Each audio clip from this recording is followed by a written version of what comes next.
Sa gitna ng World War, kaugnay sa West Philippine Sea, hiling ni Davao City Mayor Sebastian Baste Duterte na magkaroon ng mapayapaan niyang usapan ang mga opisyal ng Pilipinas sa China. Sinabi niya yan sa pagsalubong sa Chinese New Year sa Davao City kasama ang Consulate General of the People's Republic of China. May unang balita live si Argel Relator ng GMA Regional TV. Argel!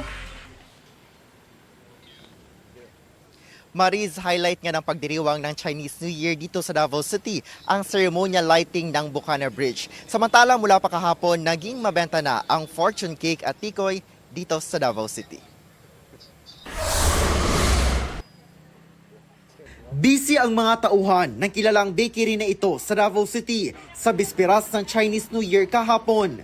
Inihahanda nila ang mga order na tikoy at fortune cake. Ang mabentang tikoy with peanut, 45 pesos ang bawat piraso o 2,250 pesos ang isang box na may 50 na piraso.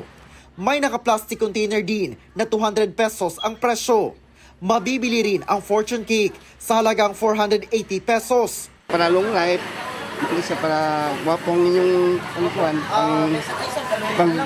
pan sa 2026 sa lubong wa good health and more tas kinabuhi o kuan may nga kuan may pang kuan kinabuhi lami man sa pod tradition dugay na din dire nagabaligya gamay pa jud ko. Samantala,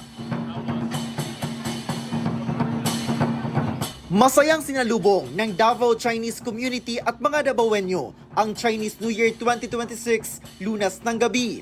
Sa kakabukas lang noong Disyembre 2025 na Bukana Bridge na itinayo mula sa China Aid Project, isinagawa ang Chinese New Year 2026 celebration. Napuno ang selebrasyon ng Lion at Dragon dances at cultural performances mula sa Chinese school sa lungsod. No matter where we are, the Spring Festival remains the shared cultural foundation and emotional anchor for all Chinese people. The Bukana Bridge serves as our venue for celebrating the Chinese New Year, a gift we present to the people of Davao. Highlight sa pagdiriwang ang ceremonial lighting ng Bukana Bridge na napapaloob sa Davao City Coastal Road Project. Ang naturang tulay sumisimbolo raw ng pagkakaibigan ng China at Davao City.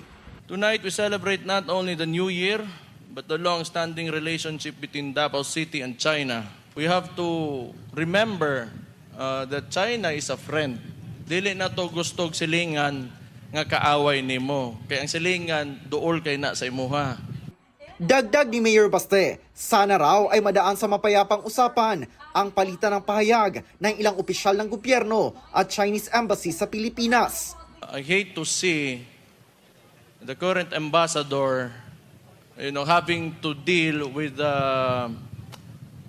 behavior that is unfriendly towards a loving and a peaceful neighbor. My wishes would be it would calm down and they would talk in a peaceful ways.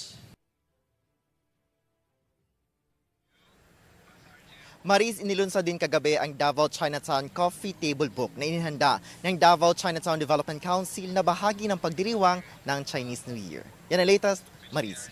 Daghang salamat, Argel Relator ng GMA Regional TV.